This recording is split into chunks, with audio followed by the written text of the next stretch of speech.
Hello good morning student, आपके अपने channel SK संकल्प यूट्यूब चैनल पर आपका स्वागत है। आज हम उत्तराखंड का पार्ट 3 लेकर आए हैं, प्रागैतिहासिक काल का। ठीक है, आपके नीचे बच्चों नीचे चल रहा होगा सब्सक्राइब करिए चैनल को और बेल आइकन दबाइए। सारे नोटिफिकेशन हमारे वीडियो के आपके पास पहुंचते रहेंगे। ठीक है, तो आइए शुरू करते हैं। आज हम गुफाएं और शैलस रेखा पार्ट 3। ठीक है, इससे पहले बच्चों 2 पार्ट में हमने प्रागैतिहासिक काल की जो चीज़ें थी वो कवर कर ली थी। आज तीसरे पार्ट में हम इस चैप्टर को क्लोज कर देंगे, ये चैप्टर अंत हो जाएगा। तो आज हमारा जो अगला टॉपिक है बच्चों वो है आपका हुडली गुफा। ठीक है, आज जो हम अध्ययन करेंगे वो करेंगे हुडली गुफा के बारे में। हुडली गुफा का क्या क्वेश्चन एग्जामिनर बनाता है। हालांकि हुडली गुफा के बारे में ज़्यादा स्रोत जो है वो जानने के रहे नहीं हैं, फिर भी एग्ज़ाम के व्यू से कभी कभी क्वेश्चन एग्जामिनर बना लेता है। तो हुडली गुफा के बारे में ज़्यादा तो आपके पास जानकारियाँ नहीं होंगी, लेकिन हुडली गुफा जो है ये कहाँ पर अवस्थित है आपकी। सबसे पहले बात करते हैं कि हुडली गुफा उत्तराखंड के कौन से स्थान पर है आपका। तो ध्यान रखिए, आपने उत्तराखंड में पढ़ा होगा उत्तरकाशी जनपद, और उत्तरकाशी का एक क्षेत्र पड़ता है पुरोला। ठीक है, तो ध्यान रखिएगा, अगर आपसे पूछेगा कि उत्तराखंड के अंदर हुडली नामक गुफा कहाँ स्थित आपकी, तो ये पुरोला में है। और पुरोला जो क्षेत्र है आपका एक विधानसभा क्षेत्र भी है, ये उत्तरकाशी जनपद में अवस्थित है। ठीक है, अगर बात करें बच्चों कि हुडली गुफा जो है उत्तराखंड के अंदर, जो हुडली गुफा है ये उत्तराखंड के अंदर कौन सी नदी घाटी क्षेत्र में स्थित है। ठीक है, तो ध्यान रखिए, उत्तरकाशी क्षेत्र से बहने वाली जो सबसे प्रमुख नदी है वो है आपकी यमुना नदी। तो ये जो आपका गुफा प्राप्त हुई है ये यमुना नदी घाटी क्षेत्र से प्राप्त हुई है। ठीक है, यमुना नदी घाटी क्षेत्र। एक विशेषता पूछ लेता है इसके बारे में, जो विशेषताएं थी जब गुफा के अंदर जो चित्र अंकित थे वो अधिकतर मिट चुके हैं, लेकिन एक विशेषता है जो एग्जामिनर कभी कभी क्वेश्चन बना रहा है इस स्थान से आपका विशेषता है। तो एक मुख्य विशेषता है कि यहाँ जो थोड़े बहुत चित्र दिखाई दिए हैं वो नीले रंग के शैल चित्र हैं। तो बस इतना ही बताओगे कि यहाँ के प्राप्त चित्रों का जो रंग है वो नीला है। ठीक है, तो आप कह सकते हो कि नीले रंग के शैल चित्र, आप कहोगे नीले रंग के शैल चित्र प्राप्त हुए हैं। ध्यान रखिए, नीले रंग के शैल चित्र प्राप्त हुए हैं। इसके अलावा कोई ऐसी मुख्य विशेषता नहीं है इस गुफा के अंदर जो आप बताएंगे। ठीक है, तो हुडली गुफा आज कवर करेंगे हम। हुडली गुफा का मैंने पूछा स्थान है, तो स्थान है पुरोला में, और पुरोला पड़ता है आपका उत्तरकाशी। और उत्तरकाशी के अंदर अगर हम जाएंगे तो जो यमुना नदी के घाटी वाला जो विशाल क्षेत्र है उस क्षेत्र के पास में आपको हुडली नामक गुफा मिलेगी। ठीक है, तो ध्यान रखिए, क्षेत्र आप आवश्यक रूप से ध्यान रखेंगे पुरोला। ठीक है, बात करें अगर हम इसकी विशेषताओं की, तो इसकी मुख्य विशेषता है कि यहाँ नीले रंग के शैल चित्र प्राप्त किए गए हैं।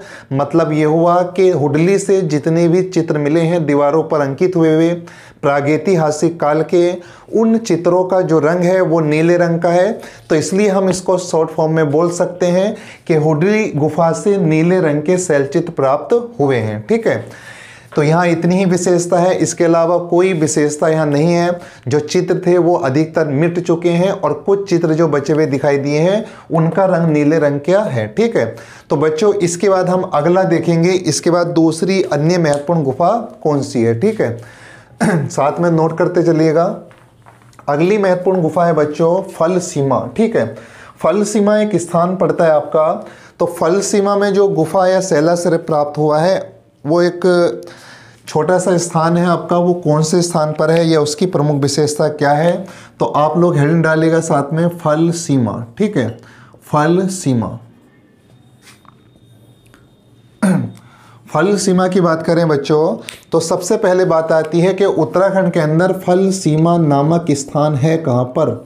ठीक है, तो फल सीमा स्थान है आपका अल्मोड़ा क्षेत्र में। ध्यान रखिए, जो फल सीमा स्थान है वह आपका कहाँ पर है, आपका अल्मोड़ा में। ठीक है बच्चों, अगर हम बात करें कि फल सीमा में कैसे शैल चित्र या कैसे जो चित्र हैं वो कैसे प्राप्त हुए हैं, तो ध्यान रखिए, फल सीमा की अगर हम विशेषता की बात करेंगे, फल सीमा की अगर हम विशेषता की बात करते हैं तो एक मुख्य विशेषता यहाँ के चित्रों में दिखाई दी है।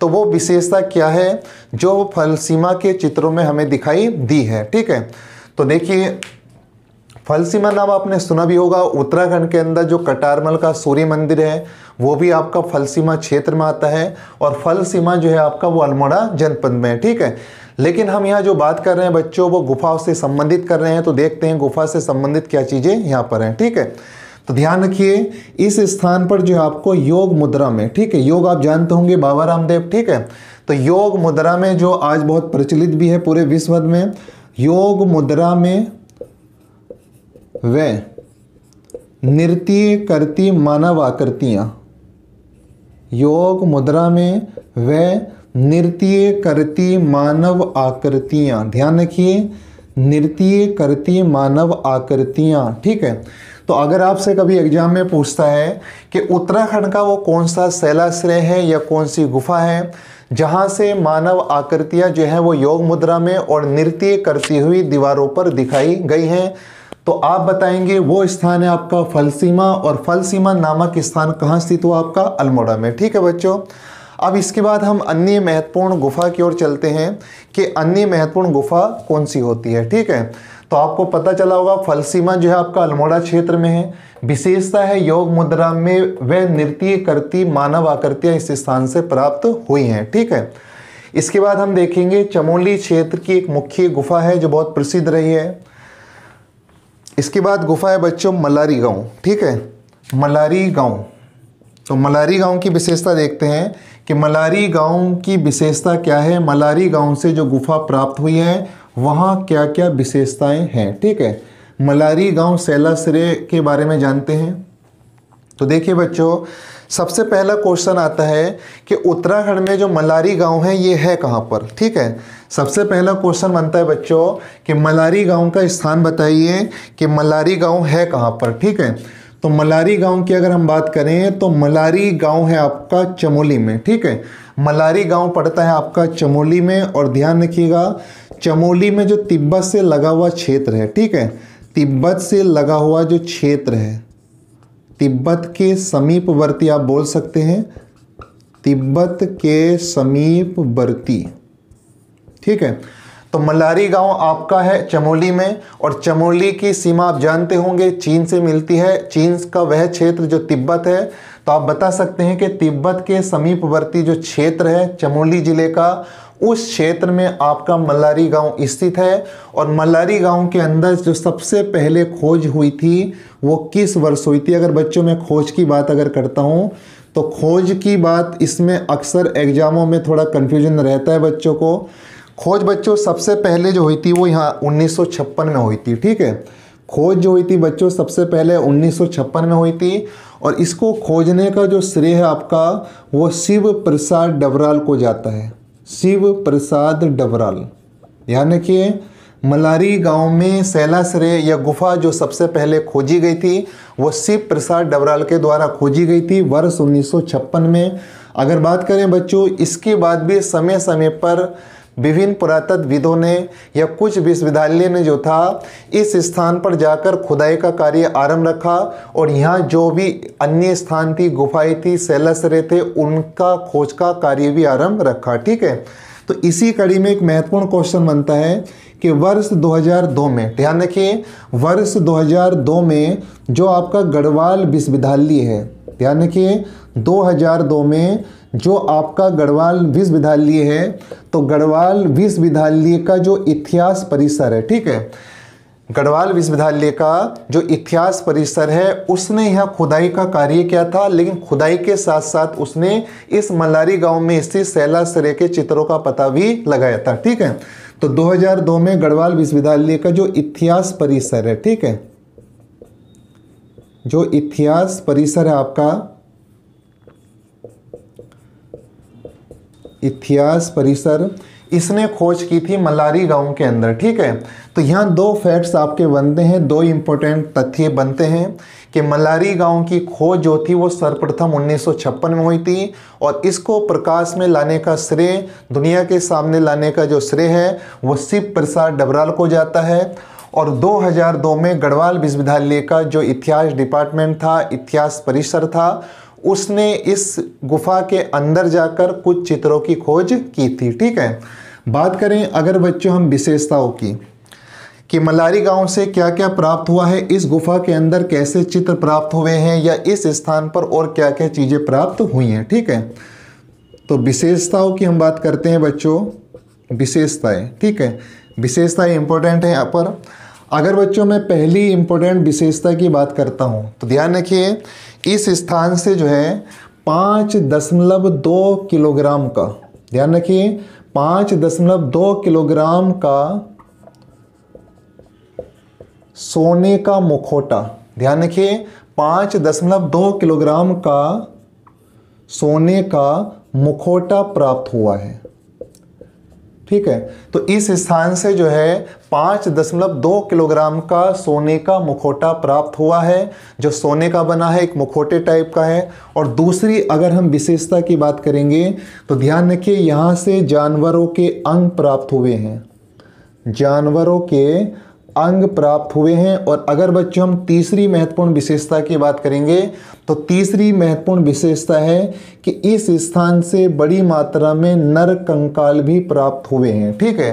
तो जिसके बारे में बताया गया कि ये सभी चीज़ें प्रागैतिहासिक काल से संबंधित हैं, ठीक है।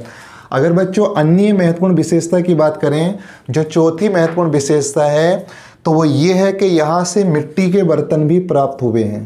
ध्यान रखिए यहाँ से मिट्टी के बर्तन, इस स्थान से जो है आपके मिट्टी के बर्तन प्राप्त हुए हैं, ध्यान रखिए।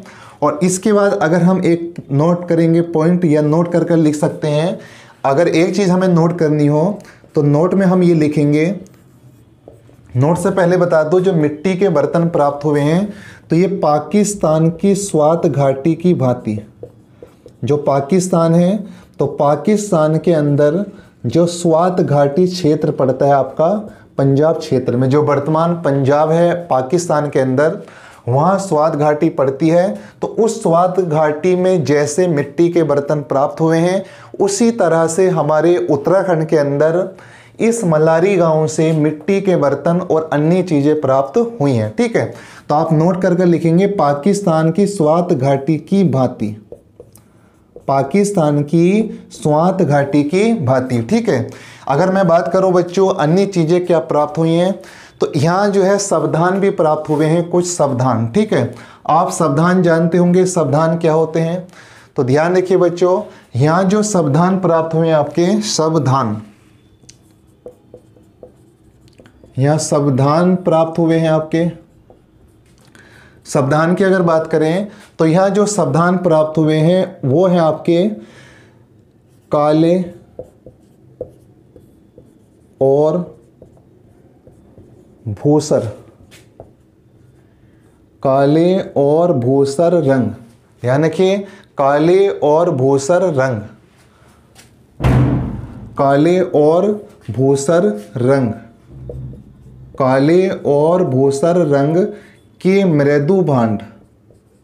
आपने पढ़ा होगा सिंधु सभ्यता में भी कि वहाँ कुछ स्थानों पर मृदु भांड प्राप्त हुए थे। ऐसे ही उत्तराखंड के अंदर मल्लारी गांव में क्या हुआ कि संविधान प्राप्त हुए हैं, और संविधान के पास में, संविधान के साथ में काले और भूसर रंग के आपके प्राप्त हुए हैं क्या, मृदु भांड, ठीक है। तो आइए इसको देखते हैं।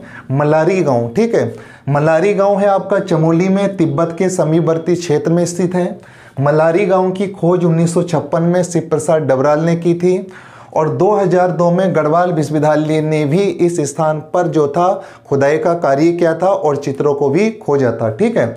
विशेषताओं की बात आती है तो मल्लारी गांव से सबसे ज़्यादा क्वेश्चन यहीं से बने हैं। अभी पीछे आपका एक फॉरेस्ट गार्ड का एग्जाम हुआ था, और उससे पहले विभिन्न ग्रुप सी के एग्जाम में आपके इस मल्लारी गांव से एग्जामिनर क्वेश्चन बना चुका है, ठीक है। तो देखिए 5.2 किलोग्राम का सोने का मुखौटा प्राप्त हुआ है, कहाँ से, आपके मल्लारी गांव से। इस स्थान से जानवरों के अंग और नर कंकाल प्राप्त हुए हैं, मिट्टी के बर्तन प्राप्त हुए हैं। विशेषता ये है कि इस स्थान पर जो मिट्टी के बर्तन मिले हैं वो ठीक पाकिस्तान में प्राप्त स्वात घाटी जो है वहाँ से प्राप्त बर्तनों की भांति दिखाई देते हैं, ठीक है। ये इंपॉर्टेंट चीज़ है। और एक अन्य विशेषता और है कि मल्लारी गांव से संविधान भी प्राप्त हुए हैं, जहाँ शवों को जलाया जाता होगा और या दफनाया जाता होगा, ठीक है। और उन संविधानों के पास से काले और भूसर रंग के मृदु भांड बड़ी मात्रा में प्राप्त हुए हैं, ठीक है बच्चों। अगर आपसे कभी एग्जाम में ये पूछता है कि बताइए उत्तराखंड के अंदर काले और भूसर रंग के मृदेभांड किस स्थान से प्राप्त हुए हैं आपके, तो आप बताएंगे मलारी गांव से प्राप्त हुए हैं। और मलारी गांव कहाँ स्थित आपका, चमोली क्षेत्र में, ठीक है। तो ये जो शैलाश्रय और गुफाएं थे आपके बच्चों, ये अंत हो चुके हैं, ये खत्म हो चुके हैं। और इसी कड़ी में प्रागैतिहासिक काल में हम आगे जो चीजें जोड़ेंगे उसकी तरफ हम चलते हैं, ठीक है। अब क्या हुआ बच्चों, जो मानव प्रागैतिहासिक काल में उत्तराखंड के अंदर गुफाओं में रहता था, गुफाओं में अपना निवास करने लगा था, अब उसने थोड़ा विकसित अवस्था अपना ली थी प्रागैतिहासिक काल में, और वो गुफाओं से बाहर निकलने लगा। और गुफाओं से बाहर निकलने के बाद जो उस समय आदि मानव हुआ करता था, जो मानव बनने की ओर अग्रसर था पूर्ण रूप से, उसने अब बड़ी मात्रा में कुछ उपकरण बनाने प्रारंभ कर दिए थे, ठीक है। तो हम इसी चैप्टर में अगली जो कड़ी जोड़कर चलेंगे उसका हम नाम रखेंगे प्रागैतिहासिक काल में उपकरण, ठीक है। मतलब उत्तराखंड के अंदर प्रागैतिहासिक काल में किन किन स्थानों पर उपकरण प्राप्त हुए हैं और वो कहां कहां से प्राप्त हुए हैं, ठीक है। तो बच्चों वीडियो शेयर जरूर करते रहिएगा, लाइक करते रहिएगा और सब्सक्राइब जरूर करिएगा, क्योंकि बहुत मेहनत से वीडियो बनाई जाती है। और जब आप वीडियो सब्सक्राइब करेंगे तो ही हमें इस चीज़ का बल मिलता है, उत्साह मिलता है कि हम आगे वीडियो और भी अच्छे तरीके से बना सकें, ठीक है। तो बस आज इतना, बाकी कल की वीडियो में करते हैं। कल हम पढ़ने जो वाले हैं, ध्यान रखिए, कल हम पढ़ेंगे जो बहुत कम पढ़ाया जाता है कोचिंग सेंटरों पर, इसको नेगलेक्ट कर दिया जाता है, वो प्रागैतिहासिक काल का ही भाग होगा। कल प्रागैतिहासिक काल हम कोशिश करेंगे कि कल के लेक्चर में प्रागैतिहासिक काल पूर्ण रूप से समाप्त हो जाए, ठीक है। तो कल हम प्रागैतिहासिक काल में उत्तराखंड के विभिन्न स्थानों से जो मृदेभांड प्राप्त हुए हैं, या कह सकते हैं जो उपकरण या और अन्य औजार प्राप्त हुए हैं, वो कहाँ कहाँ से, किन नदी क्षेत्रों से प्राप्त हुए हैं, उनके बारे में हम पढ़ेंगे, ठीक है। बस आज इतना, बाकी